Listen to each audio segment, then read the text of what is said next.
Hola, en esta píldora de conocimiento vamos a analizar los efectos, la eficacia de la política fiscal en un contexto de tipos de cambio flexibles, diferenciando en los distintos contextos de movilidad de capital existentes.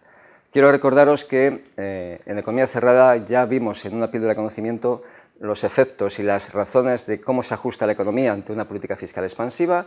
Suponía pasar de un punto sub 0 a un punto sub 1 como este, con una expansión de la renta nítido. No me voy a referir más a ello porque está explicado, pero insisto en que los que tengáis interés en ver cómo ha sido el ajuste, tenéis una píldora de conocimiento que lo explica. Vale, dicho esto, partimos de un contexto de nula movilidad de capital. En este caso ya sabéis que lo que implica es que el equilibrio externo viene determinado solamente por el equilibrio comercial, porque no hay movimientos de capital. Represento la situación de partida. Equilibrio externo. LM, recta y S. Vale. Situación inicial, y punto E sub 0. Vale, partiendo de este contexto, estamos en el punto E sub 0, aumenta el gasto y vamos al punto E sub 1, que es aquella situación de allí. Insisto, no explico. Me sitúo en el punto E sub 1. Un nivel de renta sub 1, un tipo de interés sub 1. Vale. Insisto, siempre sucede lo mismo. Una vez que llegamos a un punto E sub 1, ese punto E sub 1 es un punto de equilibrio interno, porque tenemos la igualdad en el mercado de bienes y el mercado de activos, equilibrio en ambos mercados, pero interesa analizar qué sucede desde el punto de vista del equilibrio externo. Y desde el punto de vista del equilibrio externo, lo único relevante en este caso, porque no hay movimientos de capital, lo único relevante es que la renta ha aumentado. Si la renta aumenta, aumentan las importaciones y tenemos déficit comercial.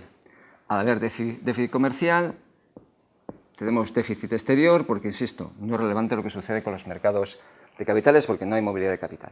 Si hay déficit exterior, lo que se produce es un aumento de la demanda de dólares para poder pagar las importaciones, lógicamente. Y si aumenta la demanda de dólares, como estamos en un contexto de tipos de cambio flexibles, lo que va a suceder es que se va a depreciar, se deprecia el euro, lo cual nosotros lo hemos representado con un aumento del tipo de cambio. Si aumenta el tipo de cambio nominal, aumenta el tipo de cambio real, es decir, aumenta nuestra competitividad. También hemos visto una píldora de conocimiento explicando esto. Si somos más competitivos, eso quiere decir que vamos a exportar más y que vamos a importar menos, lo cual conlleva una mejora del saldo exterior, una mejora del saldo comercial. Si se produce una mejora del saldo comercial, esto implica, por un lado, un superávit exterior y, por otro lado, una expansión de la demanda. Ambos efectos, tanto este como este, tienen su repercusión en el modelo. El equilibrio externo se desplaza hacia la derecha, como consecuencia de la mejora comercial. Y la recta IS se desplaza hacia la derecha, como consecuencia de la expansión de la demanda. Ambos desplazamientos se van a producir hasta que al final se crucen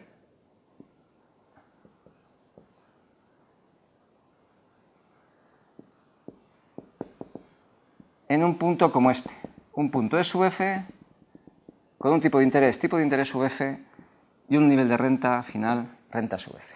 Por tanto, al final llegamos al punto E sub F.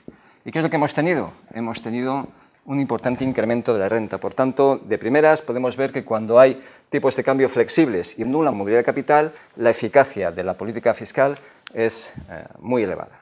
¿Qué sucede si en lugar de nula movilidad de capital hubiéramos tenido baja movilidad de capital? Bueno, pues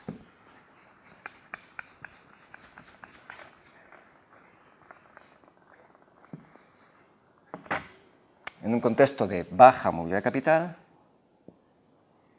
tendríamos la recta de S de esta forma, esta sería la recta LM, esta es la recta IS sub 0, 0, punto E sub 0, tipo de interés sub 0, renta sub 0. Bien, Partiendo de esta situación, se produce una expansión fiscal. Vamos en este punto. E sub 1, renta sub 1, tipo de interés sub 1. Hay equilibrio interno, porque estamos sobre la LM sobre la IS, y desde el punto de vista del equilibrio externo tenemos, igual que antes, un aumento de la renta que provoca un déficit en los movimientos de capital, un déficit comercial, y tenemos por otro lado un aumento del tipo de interés que hace que entren capitales, lo cual conlleva un efecto positivo en la balanza de los movimientos de capital. ¿Cuál de los dos efectos es más importante? Porque tenemos un superávit por un lado y un déficit por otro. Pues como la movilidad de capital es baja, el que es más relevante es el efecto comercial.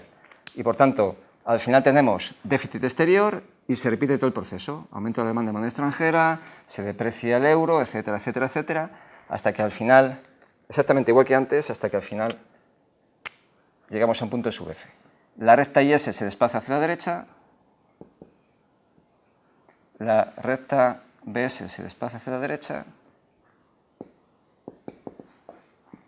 llegamos a un punto final, E sub F, con un tipo de interés sub F, y un nivel de renta sub F. Bien, el efecto que se produce es un efecto expansivo, tiene eficacia de la política fiscal, hay eficacia, pero es ligeramente inferior a la eficacia que había en el caso de nula movilidad de capital. ¿Qué sucede si en lugar de haber baja hay alta movilidad de capital?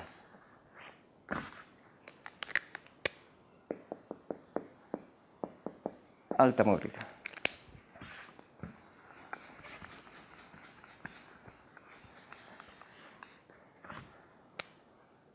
Sí, alta movilidad.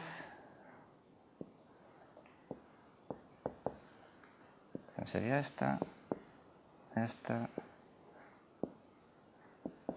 punto sub 0, 0, 0, punto sub 0, renta sub 0,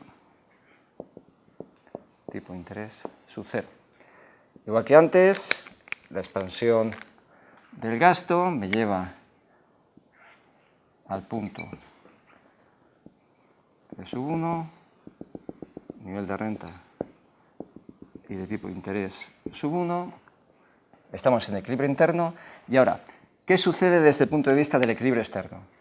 Pues igual que antes, aumenta el tipo de interés, entran capitales, superávit de los movimientos de capital. Aumenta la renta, aumenta las importaciones, déficit. ¿Cuál de los dos efectos, porque son contrarios, es más importante? ¿Este superávit o este déficit? Como hay alta movilidad de capital, ahora lo más importante es el efecto sobre los movimientos de capital. Y por tanto, vamos a tener no déficit exterior, sino que vamos a tener superávit. No vamos a tener un aumento de la demanda de moneda extranjera, sino que vamos a tener un aumento de la oferta. En lugar de que se deprecie el euro se va a apreciar, lo cual en nuestro modelo implica una caída del tipo de cambio nominal, lo cual implica una caída del tipo de cambio efectivo real, lo cual implica que somos menos competitivos, con lo que caen las exportaciones, aumentan las importaciones y tenemos un efecto contractivo sobre el saldo de la balanza comercial. Si cae el saldo de la balanza comercial, si esto cae, tenemos un efecto negativo sobre el equilibrio externo y un efecto contractivo sobre la demanda, lo cual implica que esta función se desplaza hacia la izquierda y esta también. ¿Cuánto? Pues algo como esto.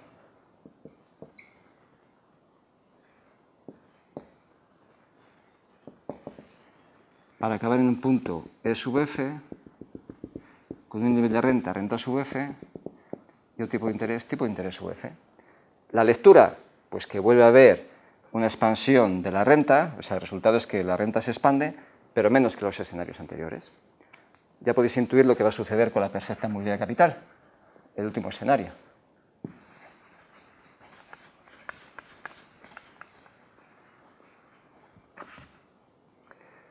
Bajo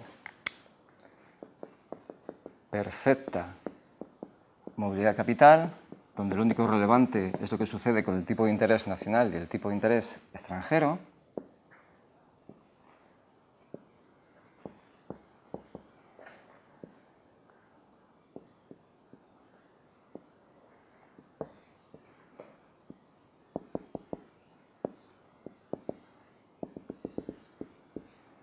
Vale. Partimos del punto sub 0. Hay una expansión del gasto público que me lleva al punto de sub 1 con un nivel de renta sub 1 y un tipo de interés sub 1. Fijaos, volvemos a estar en una situación de equilibrio interno y desde el punto de vista del equilibrio externo esto deja de ser relevante, porque lo único importante cuando hay perfecta movilidad de capital es lo que sucede con el tipo de interés. Como el tipo de interés ha aumentado, tenemos que el tipo de interés nacional es mayor que el tipo de interés extranjero, entran capitales, superávit en los movimientos de capital y por supuesto, un enorme superávit externo. Esto hace que aumente la oferta de moneda extranjera, se aprecia el euro, somos menos competitivos, caen las exportaciones, aumentan las importaciones y empeora el saldo comercial. Ahora bien, en este caso el equilibrio externo no se ve afectado por lo que suceda con la parte comercial, porque el equilibrio externo, como ya sabéis, viene determinado solamente por lo que sucede con el tipo de interés extranjero. Su expresión, de hecho, la expresión del equilibrio externo es esta. Por tanto, esta función no cambia. Bajo perfecta movilidad de capital, el equilibrio externo solo cambia si variase el tipo de interés extranjero. Por tanto, lo único que se produce es este efecto contractivo sobre la demanda, lo que va a hacer que la IS, voy a hacerlo en azul, la IS vuelva a su situación inicial, con lo que el punto de equilibrio final coincide con el inicial, con lo que al final, en este contexto, lo que tenemos es que la renta se mantiene constante. Es decir, en un contexto de perfecta movilidad de capital y tipos de cambio flexibles, la eficacia de la política fiscal es nula. La conclusión, el resumen de todo lo que hemos visto, es que la eficacia de la política fiscal en un contexto de tipos de cambio flexibles depende de la movilidad de capital. Cuanto menor movilidad de capital, más eficacia. Cuanto mayor, menos eficacia. Hasta llegar al extremo, situación extrema de que en un contexto de perfecta movilidad de capital, la eficacia de la política fiscal es cero.